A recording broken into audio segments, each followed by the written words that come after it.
Mereka tuh orang yang kayak pertama kali dalam hidup saya tuh saya merasa dimiliki. Itu yang makanya saya kadang kayak menyesal juga kadang jadi perempuan, karena kalau kita perempuan tuh dapat tekan terus.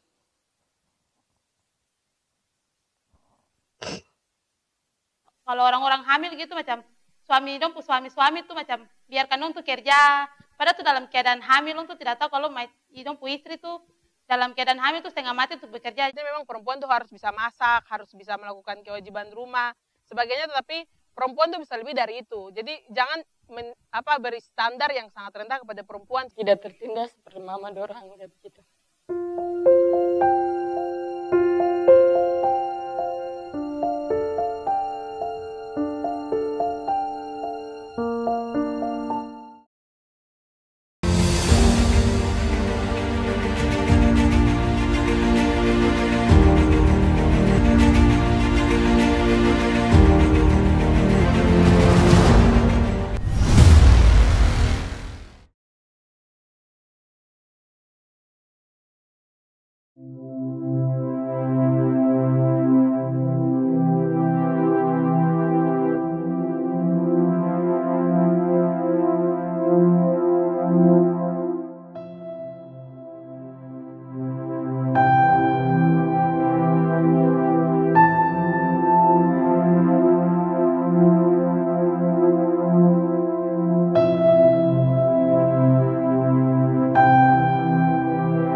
Ada kurang lebih 2 juta perempuan Papua.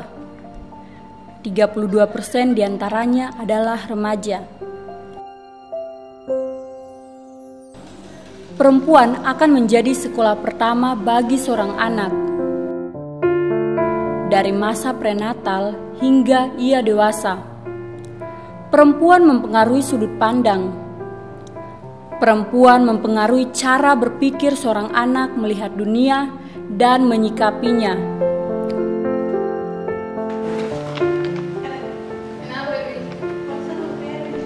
Oleh karena itu, seorang perempuan harus berdaya, harus memahami di mana ia berpijak dan akan kemana setelahnya. Di 2045, wajah-wajah ini yang mengisi tahun dan masa itu. Mereka harus berubah dan mengusahakannya dari sekarang. Wajahnya menjadi wajah masa depan. Peran perempuan tuh umpamanya tuh kayak untuk dunia tuh kayak dua kaki. Jadi kayak kaki sebelah laki-laki, kaki sebelah perempuan. Tangan sebelah laki-laki, tangan sebelah tuh perempuan. Jadi kayak kalau memang satu kaki kan, kalau pakai satu kaki untuk berdiri tuh tidak akan seimbang. Jadi butuh saling dua untuk melengkapi atau untuk menyimbangi. Perempuan harus bermimpi besar, mawas diri, dan mewujudkan segala yang diimpikannya.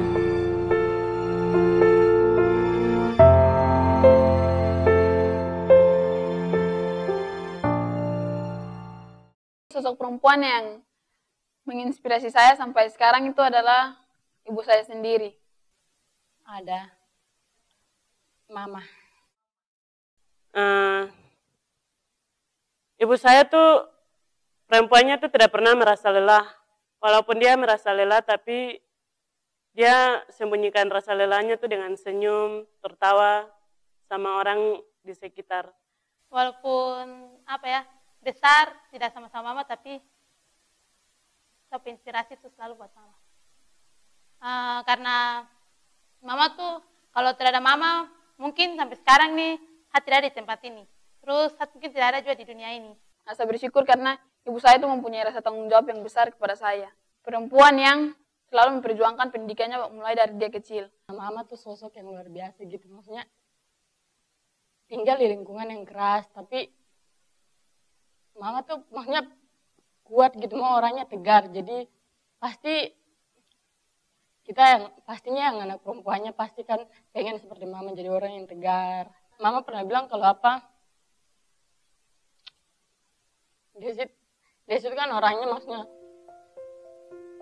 punya bakat gitu, maksudnya tetap berjuang, jadi usahakan jangan jadi orang yang maksudnya bisa jadi perempuan yang maksudnya lebih berdaya gitu, maksudnya jangan tidak tertindas seperti mama dorang gitu.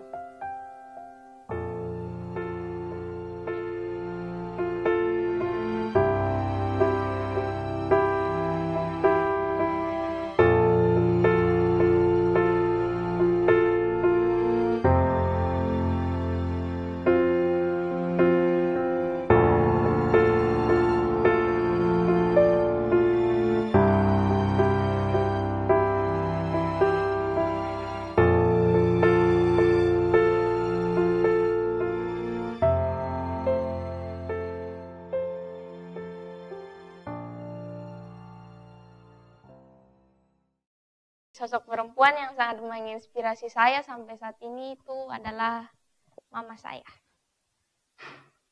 Kenapa saya sangat terinspirasi dengan beliau? Karena beliau itu orangnya kuat, terus tegar.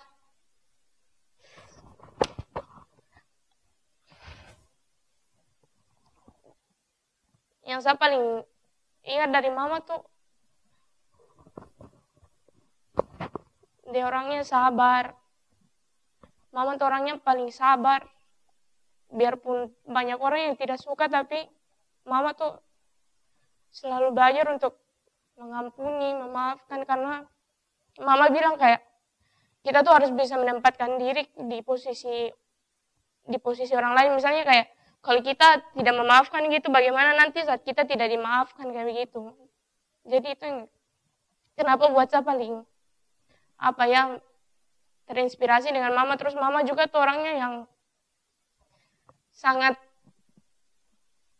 mengutamakan mama tuh orangnya paling mengutamakan pendidikan, apa-apa semua tuh kita harus, dia bilang walaupun kita keluarga susah kayak gitu, pokoknya mama pun anak-anak tuh harus sekolah semua kayak gitu. Jadi makanya saya paling terinspirasi.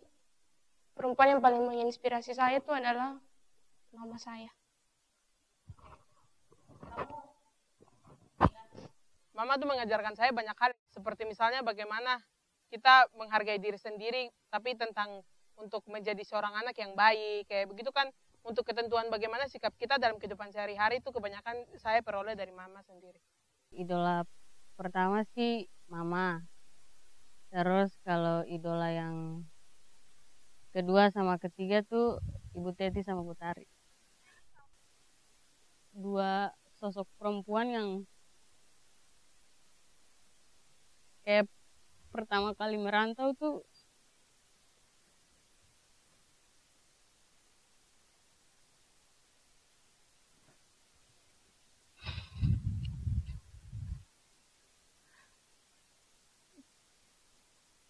mereka tuh orang yang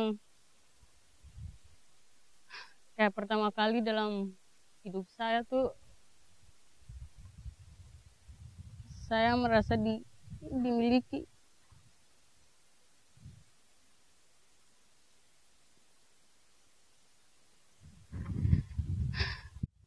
Kayak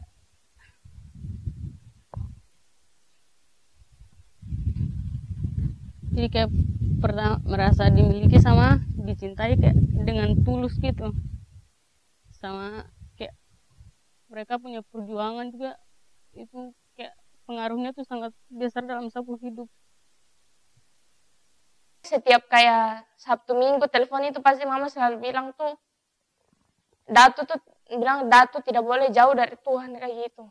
Pokoknya apa ya, apa-apa tuh kalau bingung berdoa, itu yang paling ingat. Makanya kayak setiap malam atau apa gitu kalau berdoa tuh pasti ingat mama terus.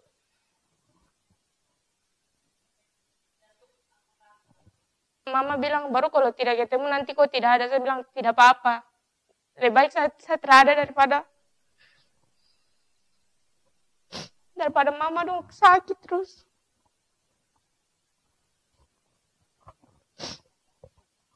Itu yang makanya saya kadang apa ya, kayak menyesal juga kadang jadi perempuan, karena kalau kita perempuan tuh dapat tekan terus.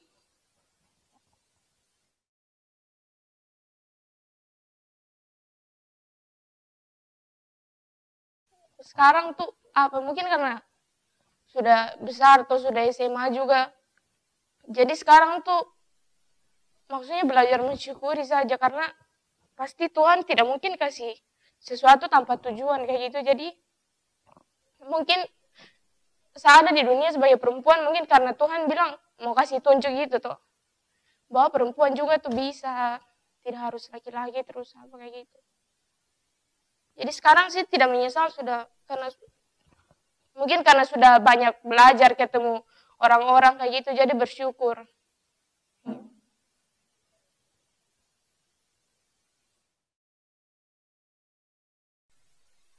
Pertama tuh kan ya seperti yang di awal bilang, saya tumbuh di lingkungan yang keras, sama dengan mama juga tumbuh di lingkungan yang keras. Terus sebagai anak perempuan yang ya, maksudnya lahir di era modern gitu, pastinya karena punya teman-teman yang maksudnya orang tuanya tidak pernah pukul-pukul kayak begitu, pasti saya pola pikir pasti berbeda lah. Maksudnya saya juga kayak tidak suka dipukul-pukul, apalagi maksudnya dari macam kakak laki-laki, om-om dorong kayak begitu kan.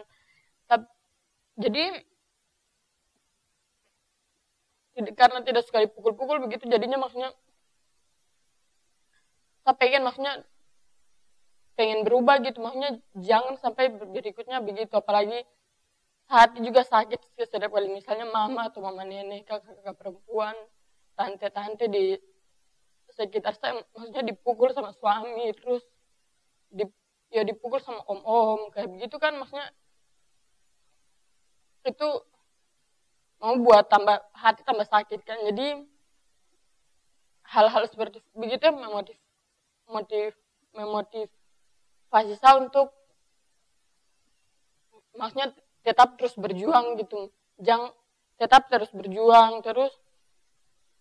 Iya, tetap terus berjuang, dan hingga sampai di sini juga kadang rasanya kayak pengen menyerah gitu karena banyak tantangan depan, terus karena rasa tidak mampu juga gitu. Tapi kayak sosok-sosok yang dulu kita lihat, maksudnya bagaimana, maksudnya karena rasa sakit hati, maksudnya ingat rasa sakit hati yang pernah maksudnya dialami karena lihat mama dapat pukul seperti begitu. Jadi itu yang maksudnya tetap menguatkan saya untuk tetap maksudnya di sini tetap harus berjuang kayak begitu.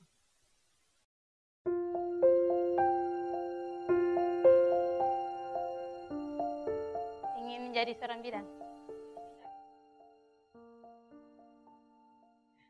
Karena apa ya?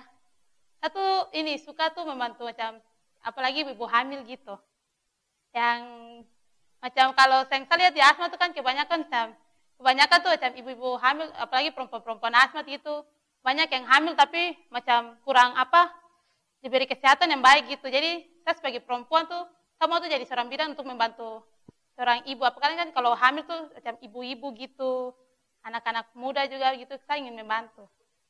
Di asmat itu maksudnya perempuan tuh masih dikasih belakang gitu, belum ke depan gitu. Jadi saya ingin menjadi perempuan yang bisa mengajak perempuan sama laki-laki itu bisa bekerja sama, terus pokoknya bisa berbaur.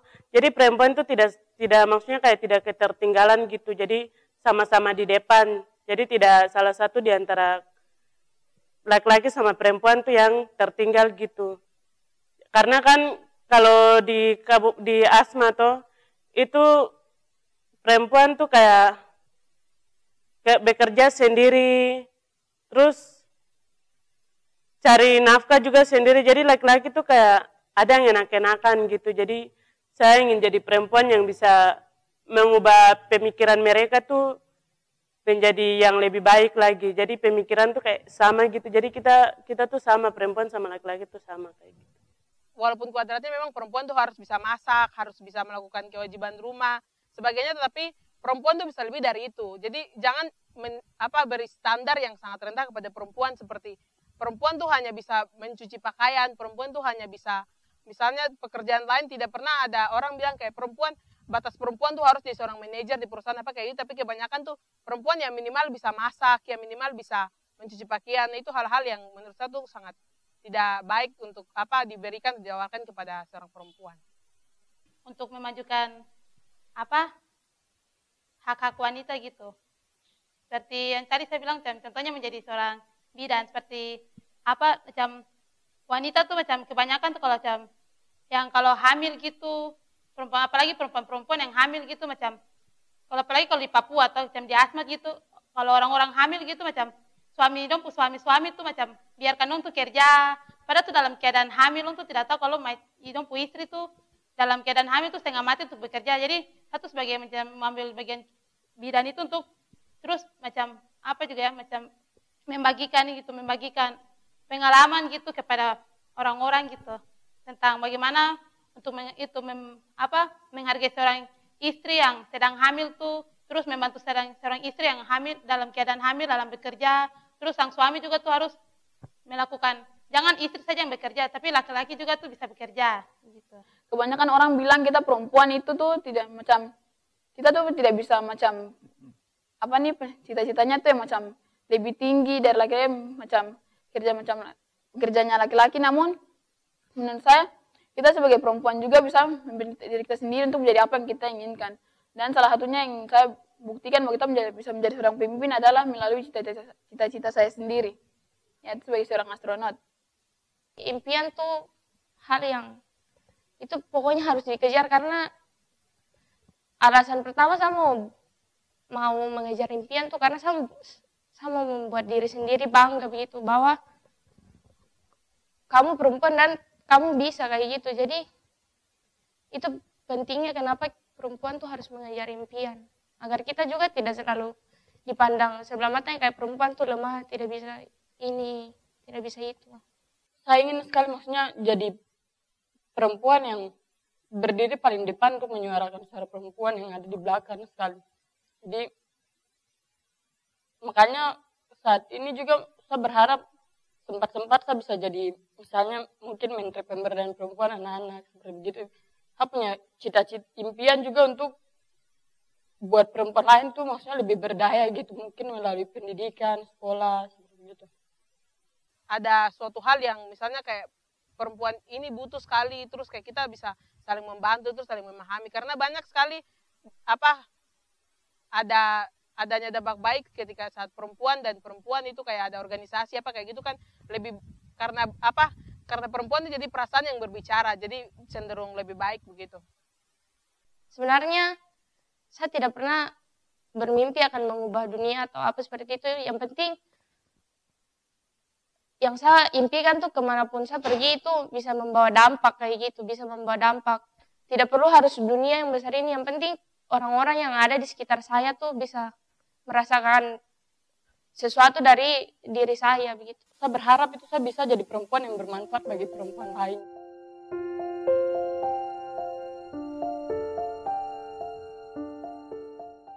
Sejak saya masih kecil itu ayah saya itu sudah pergi meninggalkan kami begitu. Jadi dari sejak kecil tuh saya tidak tahu muka atau wajah ayah saya itu seperti apa begitu. Jadi kita ada 5 bersaudara, jadi dari 5 bersaudara nih ibu membesarkan kami itu sendiri begitu. Dengan pergi ke kebun, terus jual hasil kebun, bayar biaya uang sekolah kakak-kakak saya. Setelah itu beli beras, sayur dari hasil itu kebunnya itu. Habis itu sampai sudah beberapa tahun kemudian ibu saya jatuh sakit. Terus setelah itu ibu saya meninggal begitu. Saat sudah sampai sini baru aku mulai berpikir ternyata di kampung saya itu untuk derajat perempuan itu sama laki-laki itu belum ada sederajat begitu. Padahal kan kalau dipikir-pikir derajat dan perempuan laki-laki sama perempuan itu kan sama. Terus di situ peran perempuan itu banyak begitu. Jadi dalam hal urus rumah tangga, terus pekerjaan itu pekerjaan ringan, berat itu pasti semuanya itu kayak di saat itu aku lihat itu pokoknya perempuan ini ambil bagiannya lebih banyak, sementara laki-laki itu mungkin ya istilahnya sisa-sisanya itu diberikan sama laki-laki terutama, tapi yang pekerjaan berat itu diberikan sama perempuan. Kalau ada saudara perempuan gitu sekolah, lalu sekolahnya tuh contoh macam pergi kerja tugas pulangnya malam, pasti nanti dimarahin gitu, dipukulin sama saudara-saudara laki-lakinya atau dimarahin oleh ininya gitu. Jadi menurut saya sih di sana tuh perempuan tuh tidak dianggap sederajat gitu sama mereka gitu. Yang seharusnya perempuan itu tidak seharusnya seperti ibu saya begitu. Jangan terlalu menanggung banyak beban begitu. Jadi perempuan itu tuh macam sama setara dengan laki-laki begitu. Jadi kita jangan memperlakukan perempuan itu seenaknya saja, apa sesuka kita begitu. Karena kalau kita berjuang tapi kalau tidak ada perempuan di sisi lain begitu tuh pasti akan tidak seimbang begitu. Jadi untuk seimbang begitu kita butuh usaha sama perjuangan dari seorang perempuan begitu. Saya bilang itu kamu jangan pernah sekali-kali menyakiti perempuan begitu, katakan kasar ataupun kalau katakan kasar ataupun sampai harus dengan memukul begitu. Karena mama saya bilang itu peran perempuan ini sangat penting dalam kehidupan laki-laki begitu. Perempuan tuh seharusnya itu menjadi dirinya sendiri, di mana dia melakukan sesuatu tuh bukan karena disuruh. Karena perempuan tuh sebenarnya tuh jasanya tuh sangat besar gitu. Mereka melahirkan masa depan, di mana itu mereka tidak berpikir kalau macam perempuan berpikir hanya mereka mau ingin lahirkan anak perempuan saja. Pasti mungkin laki-laki di sini mungkin tidak ada kayak gitu. Aku sayang mama dan sampai selamanya aku tetap sayang sama mama hingga detik ini ataupun masa depan yang akan datang. Jadi bagi saya peran seorang perempuan itu sangat penting bagi dalam kehidupan saya, karena tanpa perempuan mungkin aku tidak ada di sini.